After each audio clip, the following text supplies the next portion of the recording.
से हम देखेंगे। ओके, क्या एनर्जीज रहेगी वो हम देखेंगे। तो चलिए देखते हैं कि नेक्स्ट 7 डेज के लिए कर्क यानी कि कैंसर के लिए क्या आ रहा है। ओके, जिनका भी चंद्र राशि या सूर्य राशि कर्क यानी कि कैंसर है उनके लिए आज की रीडिंग है। चलिए देखते हैं कैंसर राशि के लोगों के लिए नेक्स्ट 7 डेज में क्या आ रहा है, क्या मैसेजेस मिलते हैं।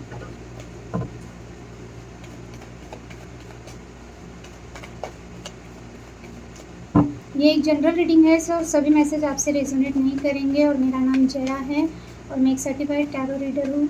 ओके, तो रिवर्स कार्ड आते हैं वो भी मैं पढ़ती हूँ। तो अगर आपको मेरी रीडिंग अच्छी लग रही है तो please subscribe my channel, like कीजिए, शेयर कीजिए, क्योंकि 95% लोग नॉन सब्सक्राइबर है जो मेरे वीडियोज़ देख रहे हैं। ओनली 5% सब्सक्राइबर मेरी वीडियोज़ देख रहे हैं और बाकी के जो भी 95% लोग हैं वो नॉन सब्सक्राइबर है। ओके, सो प्लीज़ सब्सक्राइब कीजिए। अगर आप रीडिंग देख रहे हैं तो सब्सक्राइब करने को 1 मिनट भी नहीं लगता है, आपको सब्सक्राइब करना है। और अगर आपको रीडिंग अच्छी लग रही है, रेजोनेट हो रही है, तो आप बेल आइकन को हिट करना ना भूलें ताकि आपको नेक्स्ट रीडिंग का नोटिफिकेशन मिले। ओके, आप एक बेल आइकन होता है उसको आपको एक्टिव करना है, तो नेक्स्ट टाइम जब भी वीडियो आएगी तो आपको नोटिफिकेशन आएगा। ओके, तो बिल्कुल जो भी ये वीडियो देखेंगे हर एक पर्सन ने सब्सक्राइब करना है मेरे चैनल को, प्लीज़ कीजिए। ओके, फ्री ऑफ कॉस्ट है, सिर्फ एक सब्सक्राइब का बटन दबाना है आपको। Okay, please subscribe my channel, like कीजिए अगर अच्छी लग रही है तो वीडियो। ओके, तो चलिए देखते हैं। Thank you so much. जिनका भी सन मून साइन कैंसर यानी कि करके उनके लिए नेक्स्ट 7 डेज के लिए क्या आ रहा है। S of swords reversed, the hermit reversed, empress,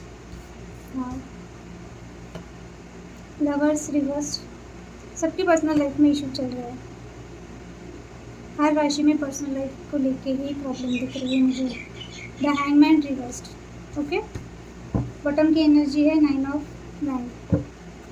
okay, पहले क्लैरिफाई करते हैं। एस ऑफ सॉर्ड्स को प्लीज़ क्लैरिफाई कीजिए, universe divine please clarify.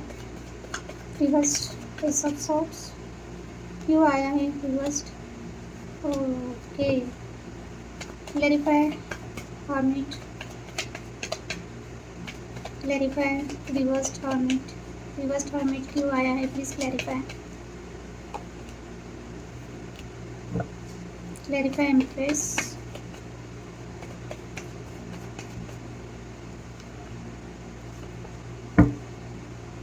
Clarify the lovers क्यों रिवर्स्ड आया है। द लवर्स का कार्ड क्यों रिवर्स्ड आया है, प्लीज़ क्लैरिफाई कीजिए।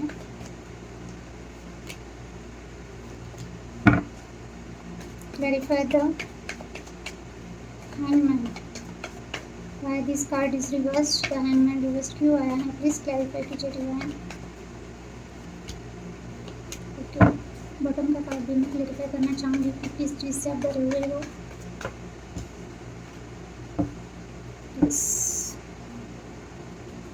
तो पहले हम देखते हैं कि इस वक्त कैंसरियन लोग यानी कि कर्क राशि के लोग किस सिचुएशन से जा रहे हैं। 9 of wand reverse, 9 of wand आया है। इट मीन्स किसी चीज़ को लेकर आप बहुत ज़्यादा डरे हुए हो, आपको नहीं पता लग रहा है कि आगे क्या होगा। आप बहुत ज़्यादा अपने दिमाग में हो, आपको समझ में नहीं आ रहा है कि जो भी सिचुएशन है वो ठीक कैसे हो। आप स्ट्रांगली डरे हुए हो, कहीं से ना कहीं से आपको मेंटल कॉन्फ्लिक्ट हो रहा है या आपको सिचुएशन कैसे संभाली जाए वो समझ में नहीं आ रहा, पर आपने गिव अप नहीं किया है। ओके, आप डरे हुए हो, आप ओवर थिंकिंग कर रहे हो, आपको कुछ भी समझ में नहीं आ रहा है, पर आपने गिव अप नहीं किया है, ये बहुत अच्छी बात है। सिचुएशन जो भी हो गिव अप नहीं करना चाहिए, इजीली तो नहीं करना चाहिए।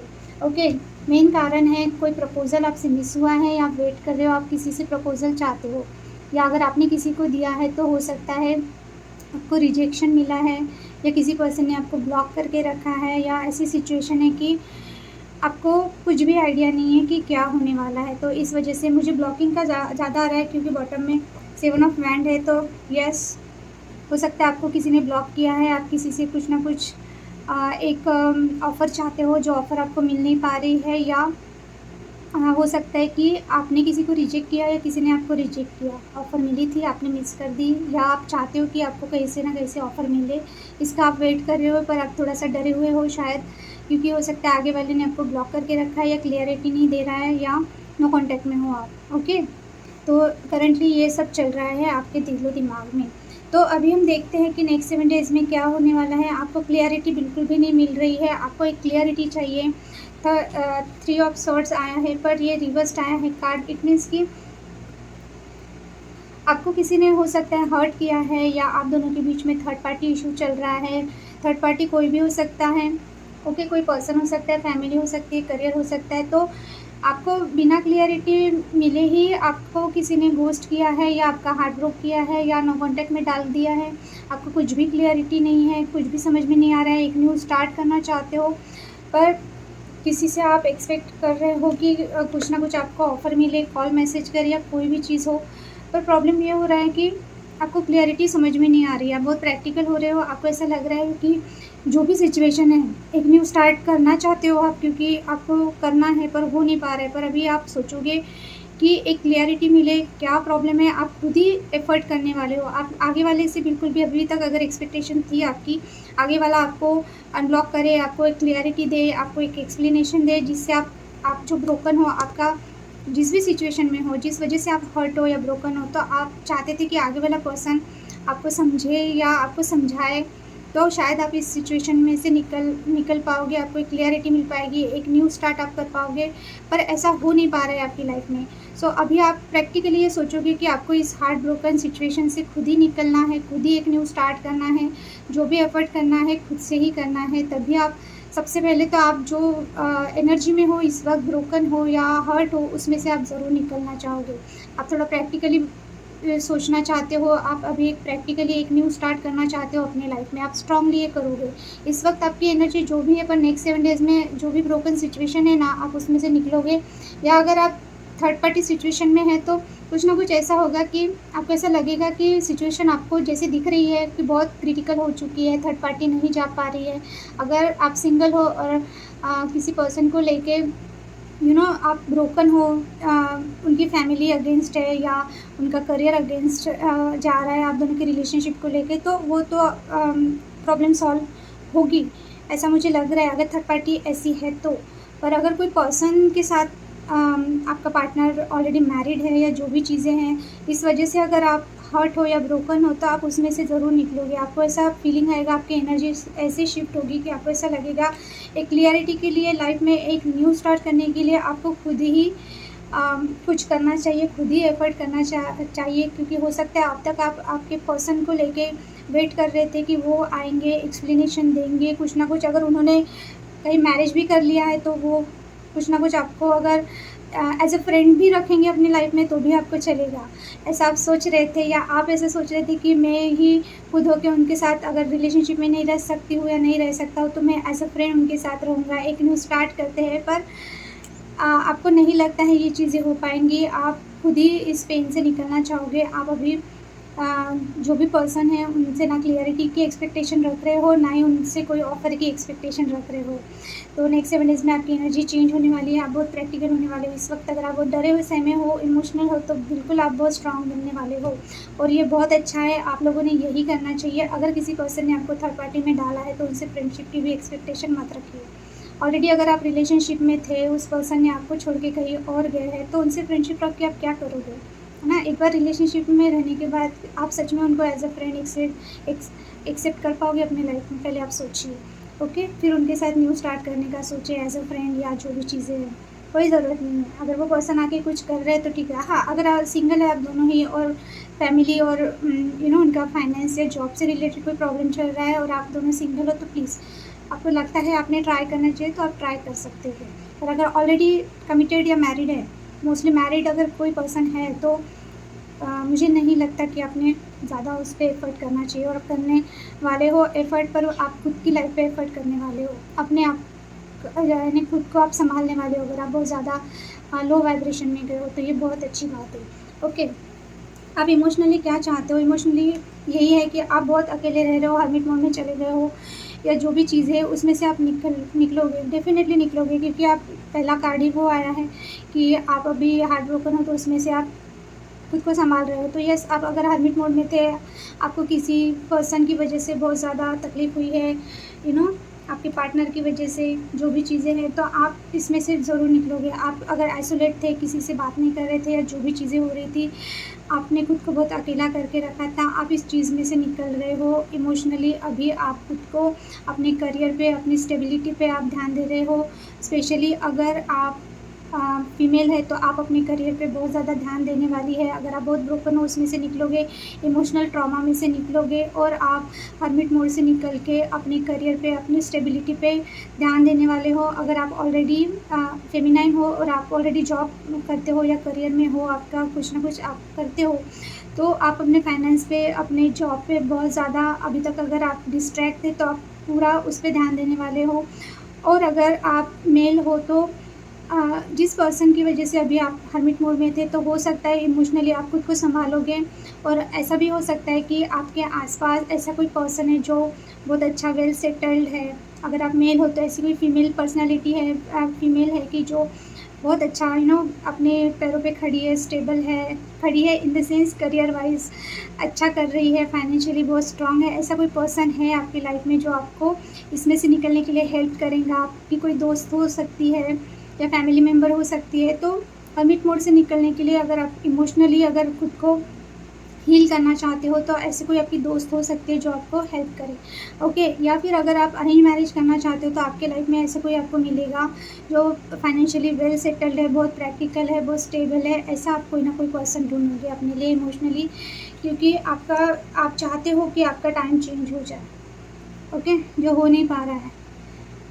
इमोशनली आपको यही बहुत ज़्यादा आप सोचते होंगे कि आपके साथ ऐसा क्यों हुआ, आप ये डिज़र्व करते हो क्या, आपका टाइम ही ख़राब है, आपकी किस्मत ही ख़राब है, जो भी चीज़ें आप सोच रहे थे ना, तो आपको एक स्टेबिलिटी मिलेगी। आपको कोई ना कोई ऐसा आपका फ्रेंड हो सकता है या जो भी है, स्टेबिलिटी के लिए, आपका इमोशनल सपोर्ट के लिए कोई ना कोई आपको ऐसा ज़रूर मिलेगा, ओके। तो बिल्कुल अपनी किस्मत को ना कोसें। अगर कोई बुरी चीज़ भी हुई है तो उसमें भी कुछ ना कुछ अच्छा चीज़ होगा, या अगर किसी ने बहुत बुरा किया है तो उसका कर्मा उसको ज़रूर मिलेगा, ओके। तो हर्मिट मोड से आप निकल रहे हो इमोशनली, आप एक स्टेबिलिटी की ओर जा रहे हो, करियर पे ध्यान नहीं था, करियर पे ध्यान दोगे, अपनी किस्मत आप खुद बनाओगे ऐसा आप सोचोगे।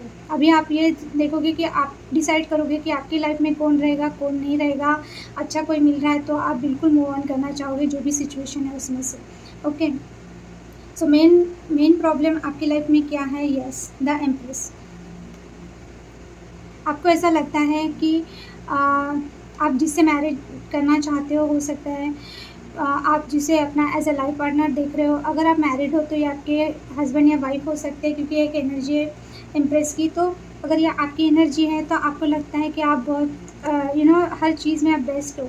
अगर आप मैरिड हो और फेमिनाइन हो तो मेन इशू आपका ये है कि आपको कोई समझ नहीं पाता। आपको मेन प्रॉब्लम ये होगा अगर आप मैरिड हो, ओके, तो आपका मेन इशू ये है कि आप में हर चीज़ है, यानी आप दिखते अच्छा हो, आप बहुत केयरिंग हो, मदरली नेचर है आपका, हर चीज़ आप में है, पर आपको हर चीज़ मिलती है अपने हस्बैंड से, ओके। और अगर आप मेल हो तो आप में एक फेमिनाइन एनर्जी है। इट मीन्स कि आप बहुत केयरिंग हो, आप अपने वाइफ को बहुत केयर करते होंगे, उनका बहुत ख्याल रखते होंगे, आप बहुत गुड लुकिंग हो सकते हो, बहुत जेंटल हो सकते हो। और आप फेमिनाइन है वो तो आप हो ही, तो बहुत गुड लुकिंग और जेंटल हो, बहुत आपके हस्बैंड आपको हर चीज़ प्रोवाइड करते हैं, फाइनेंशियली आप स्ट्रांग हो सकते हो, घर में सब आपके ही सुनते होंगे। पर आपके जो पार्टनर है ना वो बहुत प्रैक्टिकल होंगे, आपको बिल्कुल इमोशनल सपोर्ट नहीं मिलता। इस वजह से मेन इशू चलता है आप दोनों के मैरिज में। अगर प्रॉब्लम आ रही है, अगर आप ऑलरेडी मैरिड हो, आपका मेन इशू यही है कि आपके पर्सन आपको इमोशनली बिल्कुल भी सपोर्ट नहीं करते, इमोशनली समझते नहीं हैं, हर चीज़ आपके पास में है, हर यानी आप हर कुछ कोई भी चीज़ आपके लिए आपकी लाइफ में कमी नहीं है। पर मेन है कि एक आइडियल पार्टनर जो चाहिए, लाइफ पार्टनर चाहिए, वो आपके पास नहीं है, क्योंकि हो सकता है कि इमोशनल सपोर्ट आपको मिलता नहीं है। आप हमेशा यानी कुछ ना कुछ ऐसा होता है कि आपको ऐसा लगता है कि आपके पार्टनर आपको मिसअंडरस्टूड करते हैं, आपको सही से समझ नहीं पाते हैं, आपको जो चीज़ चाहिए, एक इमोशनल सपोर्ट चाहिए, वो आपको देते नहीं हैं। वो हमेशा आप में इतनी एबिलिटी है, आप इतना सब करते हैं उनके लिए, पर वो आपके लिए कुछ भी नहीं कर पाते। तो मेन इश्यू आपके स्पाउस को लेके है, अगर आप मैरिड है तो, कि वो आपको इमोशनल सपोर्ट नहीं करते। और हमेशा हो सकता है कि अगर इनका कहीं अगर आपके स्पाउस है, यानी कि जो भी मेल फीमेल आप अपने जेंडर के हिसाब से लीजिए, अगर आप किसी की वाइफ़ है, तो आपको ऐसा लगता है कि आपका पार्टनर शायद कहीं और रिलेशनशिप में है या ऐसा, तो उस वज़ह से आप बहुत ज़्यादा पेन में रहती है, ओके। या फिर आप एक मेल हैं तो आपको ऐसा लगता है कि आपकी वाइफ़ उतना आपको समझ नहीं पाती है, या वो आप पे शक करती है, या जो भी चीज़ें, तो आपको इस चीज़ की वजह से आप थक गए हैं एक्सप्लेनेशन देते-देते। जो भी चीज़ें वो हो सकता है आपके पर्सन आपको बिल्कुल भी एक तो एप्रिशिएट नहीं करते, या बिल्कुल भी समझ नहीं पाते, और इमोशनल सपोर्ट तो बिल्कुल भी नहीं दिख रहा है यहाँ पे, अगर आप मैरिड हो। और अगर आप मैरिड नहीं हो तो आप जिससे शादी करना चाहते थे, या एक आप लाइफ पार्टनर देख रहे थे जिस पर्सन को, उस पर्सन ने आपको शायद बैक स्टेप किया, ओके। उस पर्सन ने आपको टाइम पे ही धोखा दे दिया। तो ये मेन प्रॉब्लम वो चल रही है आपकी लाइफ में। तो 2 सिनेरियो है मैंने जो बताया, वो आप देखिए अपने हिसाब से। या तो कुछ लोगों के लिए हो सकता है कि आप कंसीव नहीं कर पा रहे हैं, उस वजह से भी बहुत प्रॉब्लम चल रहा है आपकी मैरिज लाइफ में, ये भी एक रीज़न हो सकता है, ओके। तो 2 सिनेरियो ये है, मेन प्रॉब्लम आने वाला है नेक्स्ट 7 डेज़ में आपके लाइफ में, कि एक तो आप जिनसे शादी करना चाह रहे थे, उन्होंने आपको धोखा दे दिया। इस वजह से आप बहुत ज़्यादा आपकी एनर्जी बहुत ये है, लो है, और आप बहुत थके हुए, बहुत हेल्थ इश्यू, बैक स्टेप किया किसी ने, उस चीज़ का आपको बहुत ज़्यादा हाँ, इन्हें इफ़ेक्ट होने वाला है नेक्स्ट 7 डेज़ में। या ऑलरेडी मैरिड हो तो आपको ऐसा लगेगा कि आपके स्पाउस, आपके जो भी हस्बैंड या वाइफ़ है, वो आपको धोखा दे रहे हैं, किसी थर्ड पर्सन की वजह से धोखा दे रहे हैं, आपको बैक स्टेप कर रहे हैं, या फिर वो आप पे बहुत शक करते हैं, जबकि आप एक आइडियल वाइफ़, एक आइडियल पार्टनर होने के बाद भी वो आपकी वैल्यू नहीं जानते, और वो बहुत ज़्यादा आप पे इमोशनली बिल्कुल भी सपोर्ट नहीं करते हैं। सिर्फ़ बहुत ज़्यादा एक घर में लाके आपको एज़ अ पार्टनर रख दिया है, आपकी जो भी चीज़ें आपको लगती है प्रोवाइड करते हैं, पर आप इतना मदरली नेचर है आपका, आप इतना जेंटल है कि आपको जो इमोशनल सपोर्ट चाहिए वो आपको नहीं मिल पा रहा है, ओके। बहुत सारे मैसेजेस मिल रहे हैं, आप अपनी सिचुएशन के हिसाब से लीजिए, ओके। तो आउटकम ये है कि जैसे कि द लवर्स का कार्ड आया ही है, और वो भी है रिवर्स्ड आया है लवर्स का कार्ड, ओके। मैंने अपवर्ड पकड़ा है, पर ये रिवर्स्ड आया है कार्ड। तो ये कार्ड रिवर्स्ड आया है, सॉरी हाँ, ये कार्ड लवर्स का कार्ड रिवर्स्ड आया है। इट मीन्स आपको ऐसा आप चाहते हो कि आप दोनों के बीच में अगर कोई थर्ड पार्टी इशू है, कोई पर्सन है, तो वो निकल जाए हमेशा के लिए। या फिर आप ऐसा चाहते हो कि जिस भी पर्सन को आप अपना सोलमेट मानते थे, या जो भी बहुत आपको एक कनेक्शन आपका इतना ज़्यादा स्ट्रॉन्ग था, तो आप चाहते हो कि उसमें एक डिसीजन लिया जाए, या जल्द से जल्द जो कन्फ्यूजन है वो दूर किए जाए। हो सकता है आप लॉन्ग डिस्टेंस रिलेशनशिप में हो, तो इसमें भी 2 सिनेरियो है। अगर आप ऑलरेडी कमिटेड हो तो हो सकता है आपकी लाइफ में कोई थर्ड पर्सन की वजह से आप दोनों की रिलेशनशिप ख़राब हुआ है, थर्ड पार्टी है, तो आप उसमें से आप चाहते हो कि वो आपके पार्टनर हो सकता है लॉन्ग डिस्टेंस में है, तो आप चाहते हो कि वो डिस्टेंस ये हो जाए। हो सकता है आपको ऐसा लगता है कि लॉन्ग डिस्टेंस रिलेशनशिप की वजह से आप दोनों के बीच में तीसरा पर्सन आया है, तो आप उनसे मिलना चाहते हो, उनसे बात करना चाहते हो। आप ऐसा चाहोगे कि एक तो रिलेशनशिप हो तो एकदम स्ट्रॉन्ग हो, अगर आपको डाउट है या जो भी है, तो आप नहीं चाहते हो वो पर्सन के साथ कंटिन्यू करना, ओके। क्योंकि हो सकता है आपको ऐसा अभी लगने लगा है कि ये जो भी रिलेशनशिप है बहुत ज़्यादा टॉक्सिक हो चुका है, या तो ये सिनेरियो है, इस वजह से आप एक डिसीजन लेना चाहते हो, कुछ ना कुछ डिसीजन लेना चाहते हो, आप मिलना चाहते हो।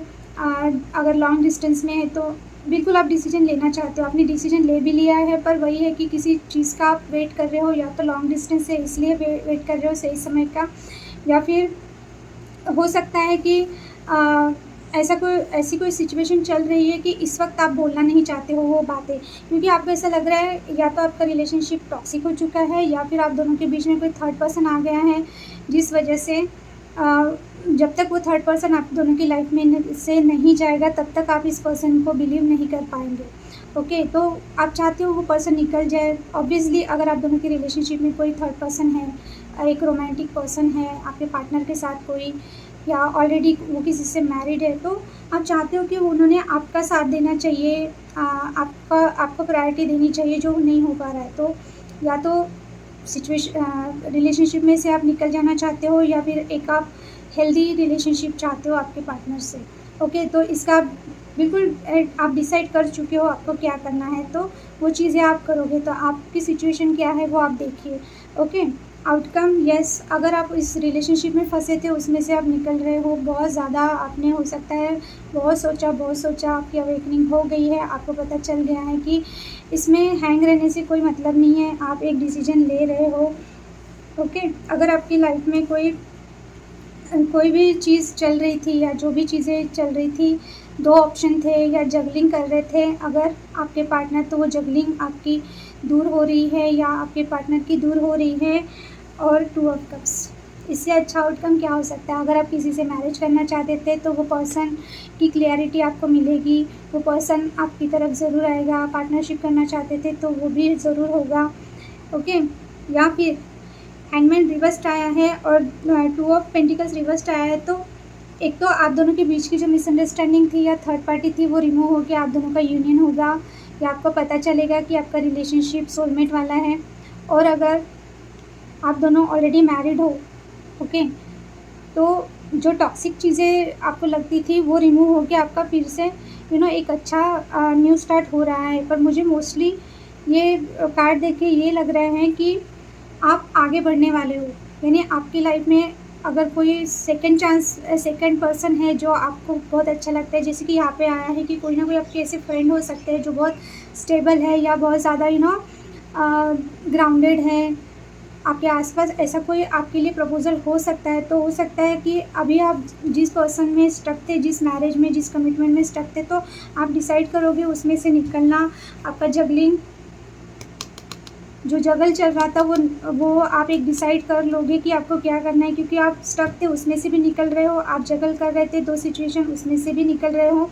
आउटकम आया है 2 ऑफ कप्स। तो यस, या तो आप अपने कमिटेड रिलेशनशिप में से एकदम से निकल जाओगे हमेशा के लिए, या फिर आप किसी और पर्सन को अपने लाइफ में पिक करेंगे और उनके साथ आप न्यू स्टार्ट करना चाहोगे। ओके, 2 सिचुएशन है आउटकम में। अगर आप टॉक्सिक रिलेशनशिप में थे, बहुत ज़्यादा आपको समझ में नहीं आ रहा था, बहुत आप सोचे जा रहे थे, फंसे हुए हैं, तो आप एकदम से उसमें से डिसाइड करोगे कि बस अभी टॉक्सिक रिलेशनशिप में आपको नहीं रहना है, आप एकदम से बिना कन्फ्यूजन के आप निकल जाओगे। या फिर आपकी लाइफ में कोई ऐसा पर्सन आएगा जिनके साथ आप न्यू स्टार्ट करना चाहोगे। ओके, अगर किसी ने आपको चीट किया है, तो वो रिलेशनशिप छोड़ के आप दूसरे पर्सन के साथ चले जाओगे, या फिर जिस ऑलरेडी आप मैरिड हो और कमिटेड हो और वो चीज़ टॉक्सिक है, तो आप उसमें से निकल जाओगे। ओके, आई होप आपको समझ में आया। यानी कि अगर आप ऑलरेडी बहुत दिनों से थर्ड पार्टी आप दोनों मैरिड है, थर्ड पार्टी है, यानी कि थर्ड पर्सन है कोई आपके स्पाउस के साथ आप दोनों के बीच में, आपको पता है ये चीज़, पर आप उनको बहुत प्यार करते थे, तो आप एक डिसीजन नहीं ले पा रहे थे कि मैरिज में है या कमिटमेंट में है, कमिटमेंट भी हो सकता है। तो अभी आपको लगेगा कि आपको उसमें से कुछ भी नहीं मिल पा रहा है, बहुत टॉक्सिक हो चुका है रिलेशनशिप, तो आप उस टफनेस से निकलोगे। ओके, क्यों निकलोगे? क्योंकि वो सिचुएशन अगर चेंज नहीं हो रही है तो, और अगर थर्ड सिचुएशन अगर रिमूव हो गई, तो आप अपने लाइफ में एक न्यू स्टार्ट करोगे आप ही के हस्बैंड या वाइफ के साथ, अगर आप चाहते हो निकल जाए। ओके, निकले तो ठीक है, आप एक न्यू स्टार्ट करोगे। अगर थर्ड पार्टी सिचुएशन नहीं निकलेगी, तो आप बिल्कुल भी अभी इस वक्त वहाँ पे फंसे रहना नहीं चाहते हो, आप मूव ऑन करोगे, उस स्टकनेस से आप निकलोगे। ओके, और एक न्यू पार्टनरशिप करना चाहोगे, या फिर अगर आप मैरिड नहीं हो, बिल्कुल भी आप सिंगल हो और आपको किसी ने धोखा दिया है, आप बहुत ज़्यादा ब्रोकन थे, तो यस, आप अपनी लाइफ को न्यू स्टार्ट करोगे। किसी और पर्सन के साथ आपकी एंगेजमेंट हो सकती है, शादी हो सकती है। ओके, एकदम से आपका रिश्ता जुड़ सकता है। कितने सारे मैसेज, आई होप मैंने जो समझाने का ट्राई किया, मुझे जितना आया मैंने समझाया। थोड़ी कॉम्प्लिकेटेड है आपकी रीडिंग, सो यस, अभी आप अपने सिचुएशन के हिसाब से लीजिए। ओके, तो अभी हम देखते हैं कि आपके लिए क्या गाइडेंस है।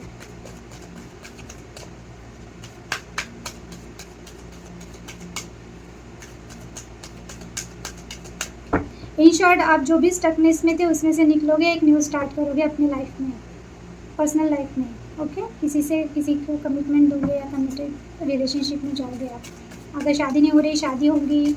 पिछला सब भुला के, पिछला जो भी आपका स्टकनेस था उसमें से निकल के, कन्फ्यूजन से निकल के आपका एंगेजमेंट, शादी हो सकता है। Okay, yes.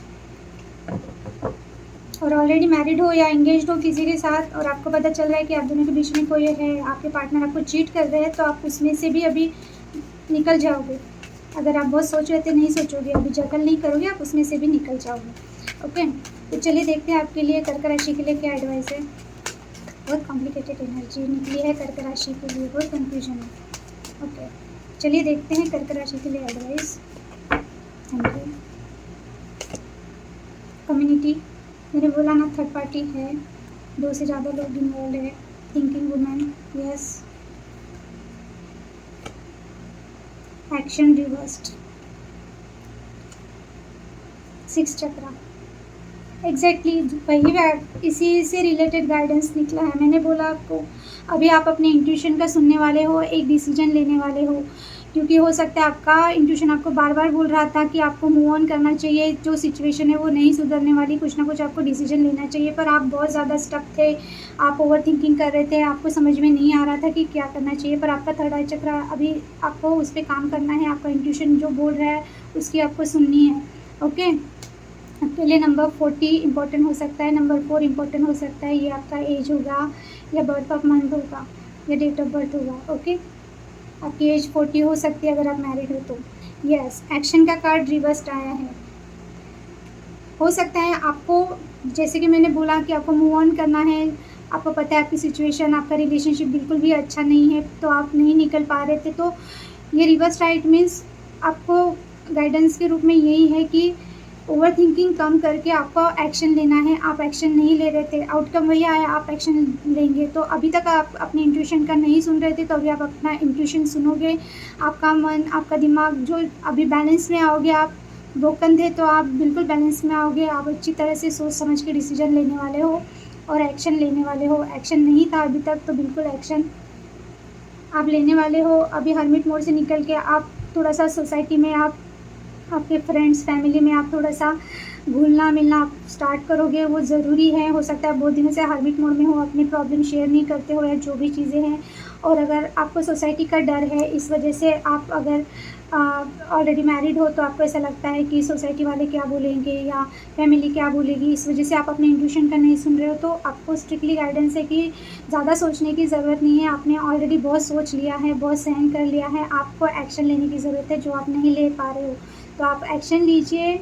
आपने जो भी सोचा है, आपका इंट्यूशन बहुत स्ट्रांग है, आपका थर्ड आई चक्र ब्लॉक नहीं है, आपको समझ में आ रही है बातें, पर आप सोसाइटी कम्युनिटी का सोच के आप अपने एक्शन रोक लेते हो। तो आपको ये नहीं करना है, कुछ ना कुछ आपको एक्शन लेना है। ऐसा नहीं है कि रिलेशनशिप से एकदम निकल ही जाना है, नहीं। आप किसी से बात कर सकते हो, किसी की एडवाइस ले सकते हो, किसी का ओपिनियन ले सकते हो, अपने प्रॉब्लम शेयर कर सकते हो सकता है आपकी फ्रेंड्स है, फैमिली में ऐसे कोई लोग हैं जो आपके वेल विशर हैं। हाँ, ऐसे कोई समझदार लोग हैं जिनको नॉलेज है। अगर आपको नहीं समझ आ रहा तो आप किसी से राय लीजिए। ओके, और थोड़ा सा अगर आइसोलेट हुए हैं तो थोड़ा सा फ्रेंड्स, फैमिली में गेट टुगेदर में थोड़ा सा पार्टिसिपेट कीजिए। ओके, अगर आपको मेंटली आप थोड़ा सा डिस्टर्ब हो, थोड़े से बुक्स अच्छे पढ़िए। अगर हो सकता है कुछ लोगों को रीडिंग का बहुत शौक है, आप बहुत बुक्स पढ़ने का आपको शौक है तो बुक्स पढ़िए। ओके, अगर आप कुछ पढ़ना चाहते हो तो पढ़ाई कीजिए, कहीं ना कहीं माइंड डाइवर्ट कीजिए। ओके, सो आपको एक्शन लेने की ज़रूरत है। आप जो भी चीज़ में से निकलना चाहते हो तो इसके लिए आपको सोचना नहीं है, एक्शन लेना है। ओके, तो ये थी कैंसरियंस यानी कि कर्क राशि के लिए नेक्स्ट 7 डेज़ की प्रिडिक्शन। आई होप आपको मेरे मैसेजेस समझ में आए। आपके लिए नंबर 17, नंबर 8 इम्पोर्टेंट हो सकता है, number 47, number 11 and number 2 important हो सकता है, नंबर 7 इम्पोर्टेंट हो सकता है। ओके, सो ये आपके एज हो सकती है या आपका डेट ऑफ बर्थ हो सकता है या बर्थ ऑफ मंथ हो सकता है। ओके, सो ये एक जनरल रीडिंग है। जो मैसेजेस आपसे रेजोनेट होते हैं वही लीजिए, बाकी छोड़ दीजिए। सो आई होप आपको मेरी रीडिंग समझ में आई। मैंने जो मैसेजेस दिए वो ज़्यादा टेंशन लेने की ज़रूरत नहीं है, थोड़ा सा सोच समझ के डिसीजन लीजिए। ओके, सो अगर आपको मेरी रीडिंग अच्छी लग रही है, रेज़ोनेट हो रही है, तो प्लीज़ सब्सक्राइब कीजिए मेरे चैनल को, क्योंकि मैंने आज ही देखा 95% लोग नॉन सब्सक्राइबर हैं जो मेरे वीडियो देख रहे हैं और 5% ओनली सब्सक्राइबर है। यानी क्या है, कितना बिग डिफ़रेंस। तो आपको अगर रीडिंग अच्छी लग रही है तो आप सब्सक्राइब क्यों नहीं करते हैं, है ना? आपको रीडिंग अच्छी लग रही है तभी तो वॉच टाइम में आपका आ रहा है ना नॉन सब्सक्राइबर लोग। तो जो भी नॉन सब्सक्राइबर है ऐसे ही रीडिंग देख रहे हैं तो आपको एक बटन ही तो दबाना है, सब्सक्राइब कर दीजिए मेरे चैनल को और बेल आइकन को भी हिट कर दीजिए, उसकी बटन भी दबा दीजिए ताकि नेक्स्ट जो भी रीडिंग आएगी उसका नोटिफिकेशन आपको मिलेगा। ओके, सो ये थी आज की रीडिंग। आई होप आपको मेरी रीडिंग अच्छी लगी हो। अगर अच्छी लगी तो फिर से बोलती हूँ, सब्सक्राइब माय चैनल, ओके, और लाइक भी कीजिए। Thank you for watching, bye.